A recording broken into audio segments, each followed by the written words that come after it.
See, in this video, I will be telling you about the scheme of manufacturing process. So, exam ಅಲ್ಲಿ ನಿಮಗೆ totally you will be getting two questions.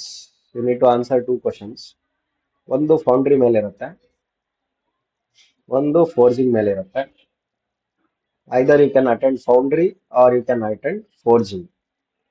ನಾವು ಮಾಡಿದ್ದು experiments ಅಲ್ಲಿ ಯಾವ್ದ್ಯಾವ್ದು ಮಾಡಿದೀವಿ ಅದಷ್ಟೇ include ಆಗಿರುತ್ತೆ ನಿಮ್ಮ ಫಸ್ಟ್ ಕ್ವಶನ್ ಅಲ್ಲಿ. ಅಂಡ್ ಸೆಕೆಂಡ್ ಕ್ವಶನ್ ಅಲ್ಲಿ ನಿಮಗೆ ಶೀಟ್ ಮೆಟಲ್ ಕ್ವಶನ್ಸ್ ಇರುತ್ತೆ. ಸೊ ಶೀಟ್ ಮೆಟಲ್ ಅಲ್ಲಿ ನಿಮಗೆ ಟೋಟಲಿ 25 ಮಾರ್ಕ್ಸ್ ಇರುತ್ತೆ. ಸೊ 25 ಮಾರ್ಕ್ಸ್ ಅಲ್ಲಿ ಒಂದು 15 ಮಾರ್ಕ್ಸ್ ಫಾರ್ ಡೆವಲಪ್ಮೆಂಟ್ ಮತ್ತೆ 10 ಮಾರ್ಕ್ಸ್ ಫಾರ್ ನಿಮ್ಮ ಅಕ್ಯುರಸಿ. ಕರೆಕ್ಟ್ ಆಗಿ ಡೈಮೆನ್ಷನ್ ಕರೆಕ್ಟ್ ಆಗಿ ಬಂತು ಅಂದ್ರೆ ಮಾಡ್ಬೋದು. ನಿಮ್ಗೆ ಟೋಟಲಿ ಎಷ್ಟು ಎಕ್ಸ್ಪೆರಿಮೆಂಟ್ ಮಾಡಿದ್ದೀರಾ? ಟೋಟಲಿ ಅರೌಂಡ್ 4 to 6 ಎಕ್ಸ್ಪೆರಿಮೆಂಟ್ ಮಾಡಿದ್ದೀರಿ.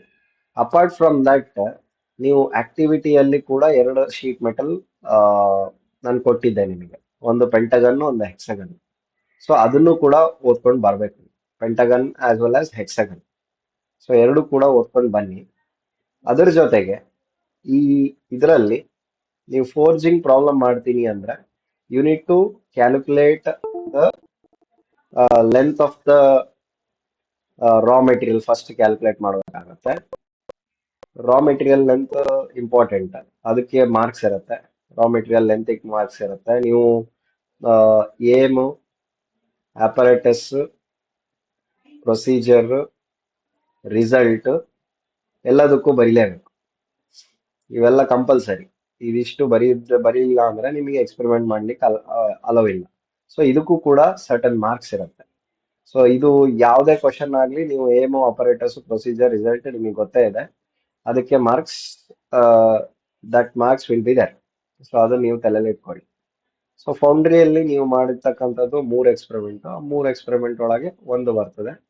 ಅಂಡ್ ಫೋರ್ಜಿಂಗ್ ಅಲ್ಲಿ ಕೂಡ ನೀವು ಟೋಟಲ್ ಎಷ್ಟು ಎಕ್ಸ್ಪೆರಿಮೆಂಟ್ ಮಾಡಿದಿರಿ ಅಷ್ಟರಲ್ಲೇ ಒಂದು ಕ್ವಶನ್ ಬರುತ್ತೆ. ಆಮೇಲೆ ಇದರಲ್ಲಿ ಶೀಟ್ ಮೆಟಲ್ ನಾನು ಆಗ್ಲೇ ಹೇಳಿದಾಗೆ 6 ಎಕ್ಸ್ಪೆರಿಮೆಂಟ್ ನೀವು ಮಾಡಿರೋದು. ಅದಲ್ದೇನೆ ನೀವು ಪೆಂಟಗನ್ನು ಕೂಡ ಹೆಕ್ಸಗನ್ನು ಕೂಡ ಓದ್ಕೊಂಡು ಬರ್ಬೇಕು. ಸೊ ಯಾಕೆಂದ್ರೆ ಅದು ಕೂಡ ಇನ್ಕ್ಲೂಡ್ ಆಗಿರ್ತದೆ ನಿಮ್ಮ ಎಕ್ಸಾಮ್ ಕ್ವಶನ್ ಪೇಪರ್ ಅಲ್ಲಿ. ಸೊ ಹಾಗಾಗಿ ಅದೆಲ್ಲ ಕುತ್ಕೊಂಡು ಕರೆಕ್ಟ್ ಆಗಿ ಓದ್ಕೊಂಡು ಬನ್ನಿ. ವೈವಾ ಓಸಿನ ನೀವು ಥೇರಿ ಪಾರ್ಟ್ ಅನ್ನ ಓದ್ಕೊಂಡು ಬನ್ನಿ. ಸೊ ನಾವು ಏನು ನೀವು ಥೇರಿ ಪಾರ್ಟ್ ಅಲ್ಲಿ ರಿಟರ್ನ್ ಟೆಸ್ಟ್ ಬರ್ದಿದ್ದೀರಲ್ಲ, ಸೇಮ್ ಕಾನ್ಸೆಪ್ಟ್ಸ್. ನೀವು ಬೇಸಿಕ್ ಥೇರಿ ನಾಲೆಜ್ ಇತ್ತಂದ್ರೆ ಸಾಕು ನಿಮ್ಮ ವೈವಾ ಓಸಿ ಕ್ಲಿಯರ್ಗೆ. ಸೊ ಬಿಕಾಸ್ ಇಲ್ಲಿ 20 ಮಾರ್ಕ್ಸ್ ಇದೆ, ಶೀಟ್ ಮೆಟಲ್ ಬರೀ 25 ಮಾರ್ಕ್ಸ್ ಇದೆ. ಸೊ ನಿಮಗೆ ಫೌಂಡ್ರಿ ಮತ್ತೆ ಫೋರ್ಜಿಂಗ್ ಅಲ್ಲೇ 55 ಮಾರ್ಕ್ಸ್ ಇದೆ. ಸೊ ಅದಕ್ಕೆ ಜಾಸ್ತಿ ಫೋಕಸ್ ಕೊಡಿ, ಆಮೇಲೆ ಕರೆಕ್ಟ್ ಆಗಿ ಬರೀ. ಸೊ ಇಷ್ಟನ್ನ ನೀವು ಕರೆಕ್ಟ್ ಆಗಿ ಮಾಡಿದ್ರೆ ನೀವು ಇದರಲ್ಲಿ ಮ್ಯಾಕ್ಸಿಮಮ್ ಮಾರ್ಕ್ಸ್ ತಗೋಬಹುದು. ಆಸ್ ಯೂಶುವಲ್ 3 ಅವರ್ಸ್ ಇರುತ್ತೆ ಎಕ್ಸಾಮ್. ಮತ್ತೆ ಏನಾರ ಡೌಟ್ಸ್ ಇದ್ರೆ ಅದಕ್ಕೆ ಕಾಂಟ್ಯಾಕ್ಟ್ ಮಾಡಿ. Thank you.